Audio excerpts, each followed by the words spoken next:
오프닝 크레딧입니다.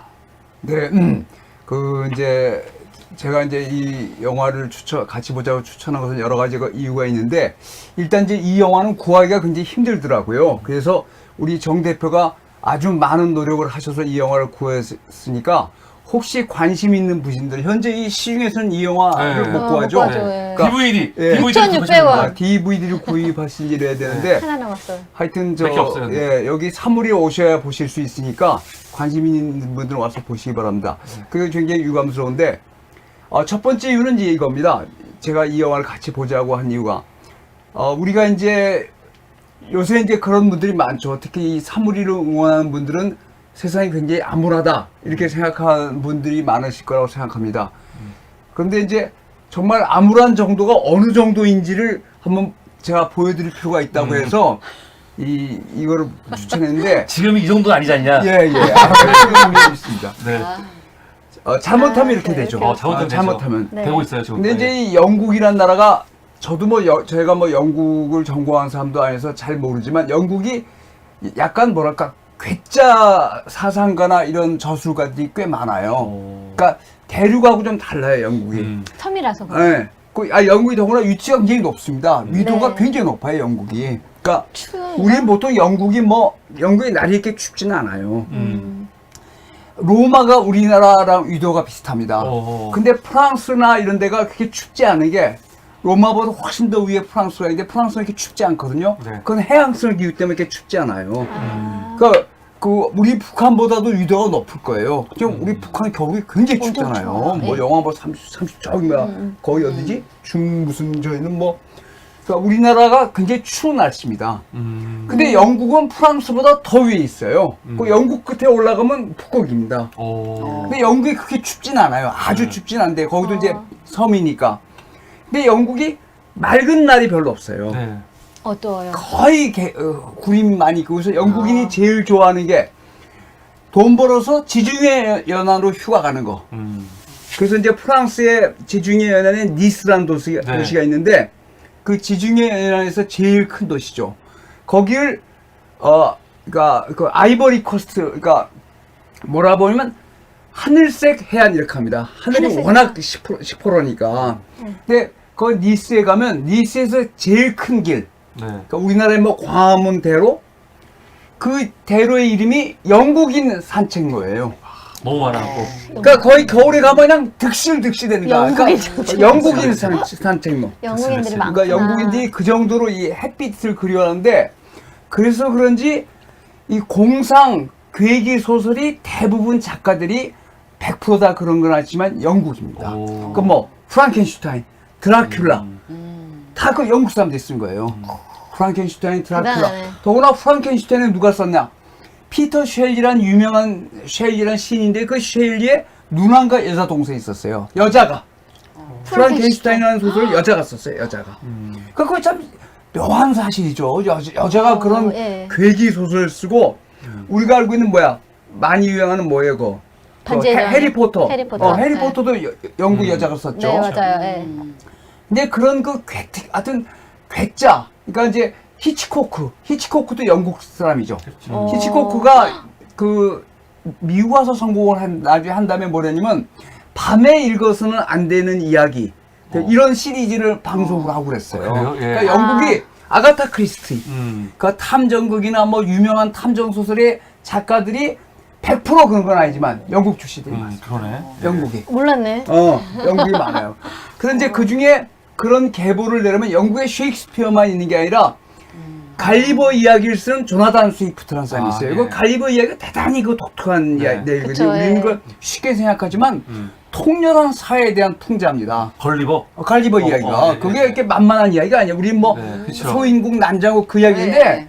그게 사회에 대한 아주 통렬한 풍자예요. 맞아요. 네. 굉장한데, 그런 계보를 잇는 사람 중에 하나가 알도스 헉슬리하고, 사실 이제 그 멋진 신세계라는 소설이 알도스 굉장히 헉슬리. 유명한데, 그걸 영화한 게 있습니다. TV 영화지만. 네. 근데 그 영화를 우리가 못 구했습니다. 구하지 못했어요. 그래서 그걸 한번 보시면, 그게 1930년대에 나온 소설인데, 굉장히 묘한 소설입니다, 진짜. 근데 이 정도 어둡진 않아요. 네. 거기는 이제 신분이 나눠져 있어요. 알파, 베타, 감마, 이렇게 나눠져서, 다 사람들이 거기는 섹스를 아무나 해요. 어. 그러니까 자기가 원하는 자유로. 사람 누구나. 그러니까 알파, 특히 알파족들은 아무나, 그러니까 물론 알파들끼리만. 알파들끼리만. 베타도 하고 노나. 근데 원하는 하는데 섹스에서 애를 낳는 게 아니에요. 어. 애는 따로 인공수정을 합니다. 그래서 애들을 어렸을 때부터 태워서 알파, 베타, 감마 이렇게 해서 나눠줘요? 나눠서 자기 신분에 다 맞는. 만족하게 키웠어요. 네? 그래서 이제 그 알도스 헉슬리의 멋진 신세계는 꼭 읽어봐야 될 소설인데 그 구호가 그거예요. 공동체, 커뮤니티. 그 다음에 아이덴티티는 뭐냐면 자기의 신분을 지키는 거야. 알파, 베타, 감마에서 맨 하층민은 아주 단순한 노동만 하고 그것만 하게 키워졌어. 그럼 물어보면 자기는 너무 만족하고 너 알파 될 생각 있어? 미쳤어요. 내가 왜 알파가 돼요? 그렇게 철저히 교육을 시키는 거야. 야, 플라톤적 사고네요. 그리고- 군주는 군주답게, 왕은 왕답게, 뭐 이렇게. 그건 아니야. 철학은 철수답게. 그건 아니야? 그건 아니야. 좀 아는 척 좀 하려고 했는데, 아닙니다. 예. 신분에 따라서 철저히 어렸을 때 인공수정을 해가지고 네. 근데 그 실수 중에 잘못한 경우가 되어서 약간 이상한 놈들이 태어나는 경우도 있죠. 네. 그래서 이제 그런 이야기에서 나와서 나중에 또 원주민 구역이 있어요. 음. 그래서 이제 그 중에 좀 약간 좀 어렸을 때 간호사가 그 태아 때 약을 집어넣었어야 되는데 간호사가 잠깐 실수했어. 그래서 그 뭐 알코올을 조금 더 집어서 이놈이 약간 삐딱하게 돼가지고 걔가 원주민 구역에 놀러 가요. 인디안 구역에. 다 약으로 하는 거예요, 이걸? 다 약으로. 그래서 정 대표가 어 대표랑 사랑을 하고 싶으면 성욕 증진제를 먹으면 되는 거야. 네. 하기 전에. 그 다음에 기분이 나빠져. 네. 그러면 항우 우울제를 먹으면 기분이 좋아지는 거야. 그러니까 크게 안 다르네, 지금이랑. 그죠. 뭐, 그 굉장히 그런 거라는 거야. 그러니까 네. 그 아주 철저하게 해서 정말 멋진 신세계예요. 그러게요. 멋진 신세계. 근데 이제 그게 균열이 오죠. 왜냐면 그 약간 어렸을 때 알파로 알코올, 네. 태어난 놈이 간호사가 뭘 잘못해서 약을 잘못 처방해서 약간 이상한 태어난 놈이 네. 세비지 그 야만인들이 사는 구역에 갔다 야만인 하나 데리고 돼요. 근데 그 야만인이 옛날에 여기 알파 출신이 베타를 데리고 연애를 세비 그쪽에 놀러 갔다가 잘못해서 거기서 잊어버린 여자가 나네야. 그래서 걔를 데려와서 걔가 뭐 히트를 치는데 결국 세비지가 그거를 그 멋진 신세계에서 못 버티고 자살을 해버려요. 예. 그러니까 이제 그 알도스 헉슬리의 멋진 신세계가 소위 디스토피아, 예. 유토피아의 반대. 과학이 발전하고 저 누구랑 성관계 하려면 알약 먹고 기분 나빠지면 항우울제 먹으면 금방 기분이 좋아져. 그러니까 기분이 나쁠 일이 없는 거야. 네. 그런 멋진 신세계도 결국은 사람이 다 규격화돼 이렇게 나쁘다. 그걸 디스토피아 소설인데 그 효시가 알도스 헉슬리의 멋진 신세계입니다. 그게 1930년대 나오는데 그 알도스 헉슬리가 묘한 사람이에요. 나중에 그 마약 그 실험 대상이 됩니다. 자기가 스스로 자원해서. 그래서 그걸 먹고 그 글을 썼어요. 마약을 먹고.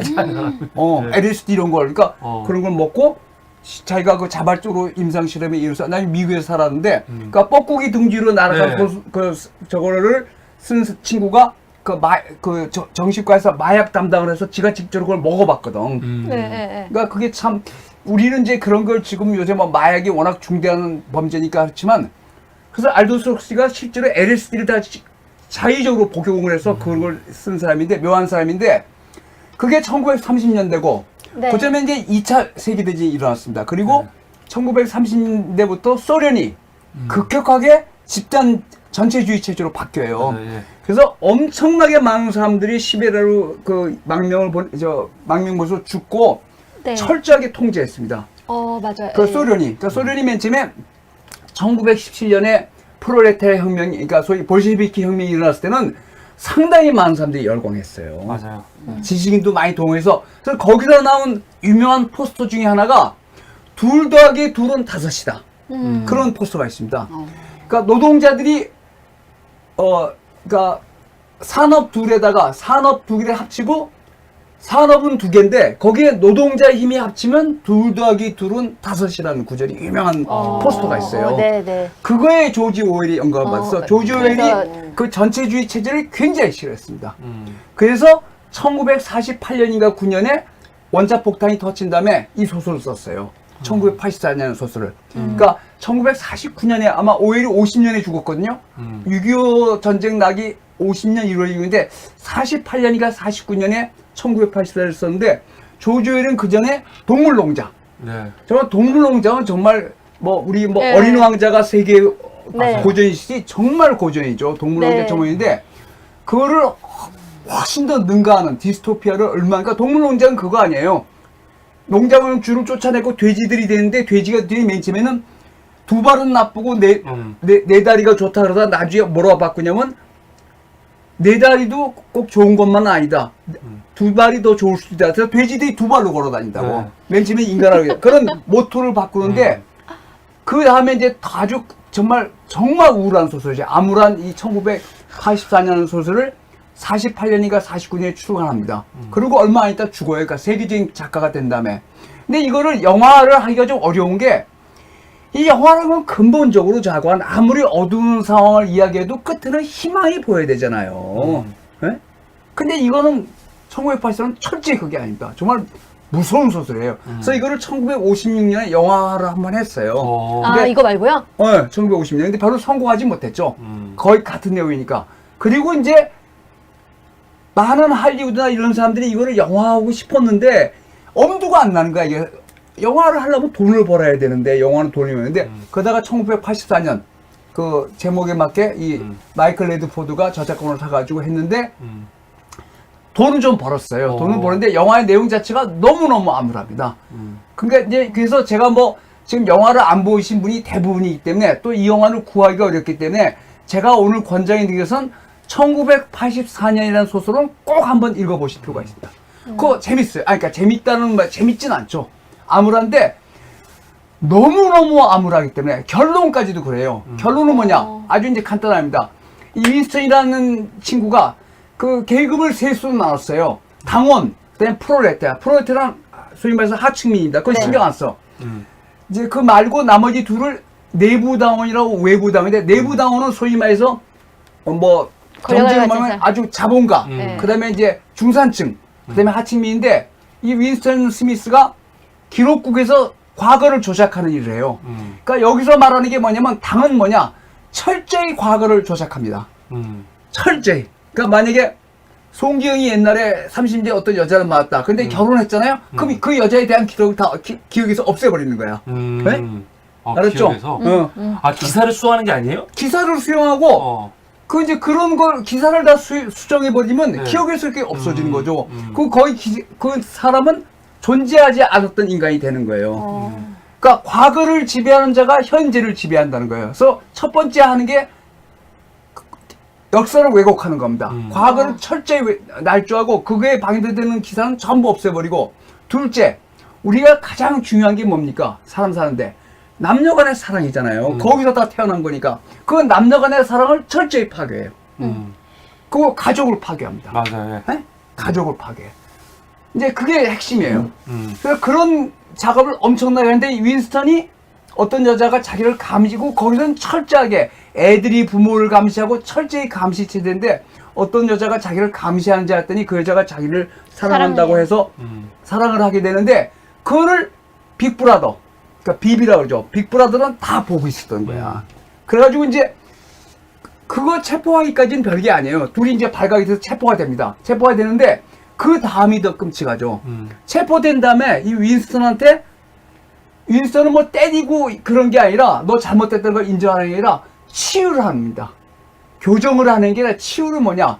그 사람의 기억을 없애버리는 거야. 그러니까 그 대표적인 첫 번째 단계 뭐냐? 2 더하기 2는 5이다. 그래서 이제 그 고문을 하니까 맨 처음에는 어떻게 손가락 4개가 4시 어떻게 5이 돼요? 그러다가 나중에 뭐냐?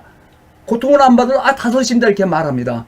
그것도 안 돼. 더 가해. 더 고문합니다. 뭐라 그래요? 잘 모르겠어요. 잘 모르면 뭐야? 2 더하기 2이 5이라고 당이 말하면 5이 되는 거야. 그러니까 2 더하기 2이 4이다는 것은 안 되고 그 맞기 싫어. 고문을 당하기 싫으니까 2 더하기 2는 5이라고 말하면 거짓말이야. 2 더하기 2는 몰라요. 그럼 당이 2 더하기 2는 5이 되는 겁니다. 근데 사실 이게 어떻게 보면 말도 안 되는 것 같지만 현재 우리가 사는 이 현실이 약간은 그 면이 있어요. 텔레비에서 뭘 떼들거나 뭐 그 방송에서 말도 안 되는 그 뭐 무슨 프로? 예능 프로? 그 예능 프로죠. 어떤 뭐 먹방하고 지랄하는 거 있잖아. 네. 거기서 뭐가 하나 뜨면 마냥 다 그게 막 뭐 숭배의 대상이 되고 소비가 잘 되고 그러잖아요. 그렇잖아. 지금 뭐 텔레비에 나오는 예능 프로에서 누가 나와서 유명한 사람이 나와서 자기가 뭘 했다 그러면 그냥 갑자기 그게 뜨면은 다 그걸 사고 유튜브에서 트렌드가 누가 되죠. 인플루언서가 나와서 뭘 사면 다 사잖아요. 그게 이상하고 굉장히 비슷하다고. 우리가 영화 방송을 하면 사람들이 영화 엄청 모른대요. 어? 우리가 영화 방송을 하면 사람들이 영화 엄청 보잖아요, 교수님. 본다고? 예. 그럼요. 엄청 보면 좋은데 엄청 안 보죠. 네. 그리고 이제 첫 번째 단계 그거예요. 둘 더하기 둘은 넷인지 다섯인지 모르게 만들어 놓은 네. 거예요. 그럼 무서운 거죠. 근데 마지막 단계가 뭐냐?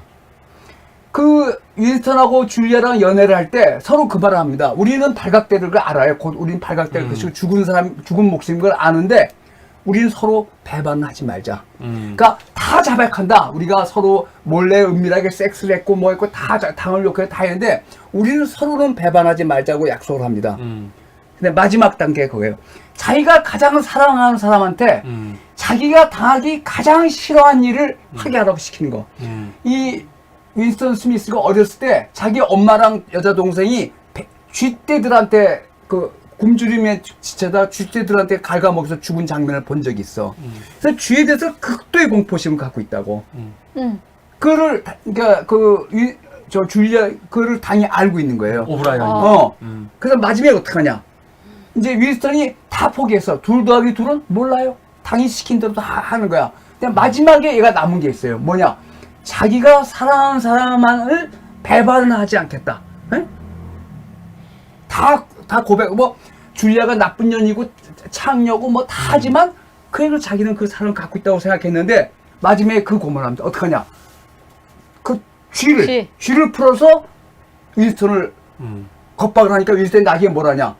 나한테 그러지 말고 줄리아한테 가서 이 짓을 하라고 한다고. 그러니까 완전히 무너진 거죠. 네. 그러니까 이게 핵심입니다. 그러니까 거꾸로 뭐냐? 이 오일이 말했던 것은 여기서 이 1984년에서 당이 파괴하려고 했던 것을 우리가 어떻게든지 지켜야 된다. 네?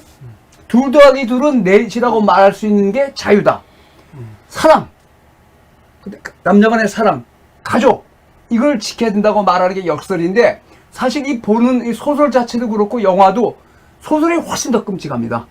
이 영화는 소설의 한 100분의 1도 끔찍하게 못 만들었어요. 그래요? 소설은 진짜 끔찍해요. 어떻게 글로 그걸 네, 표현했을까? 정말 대단한 소설인데 지금 이 1984년 번역반이 많이 나와 있어요. 근데 이제 다른 말 좀 하겠지만 하여튼 이 전체주의 사회 우리가 지금 살고 있는 사회가 굉장히 풍요롭고 뭐 좋은 것 같지만 전체주의적 측면이 굉장히 강해졌잖아요. 네. 그렇잖아요. 뭐 유튜브에서 인플루언서라는 작자들이 많으면 막 따라가고 뭐 누가 하면 막 난리치고 그런 요소가 굉장히 점점 이 현대 사회가 강해지는데 네? 더구나 휴대폰이 전파된 다음에 더 그렇죠. 인터넷 문화하면 뭐가 인터넷에서 뭐 짤이 한 번 도는 뭐 조회수가 뭐 몇백만 몇천만 부 된다고 그건 미친 거 아니야? 그게 사실 집단 광기죠. 집단 광기 그런 면이 맞아요. 있다고요. 네, 똑같았어요.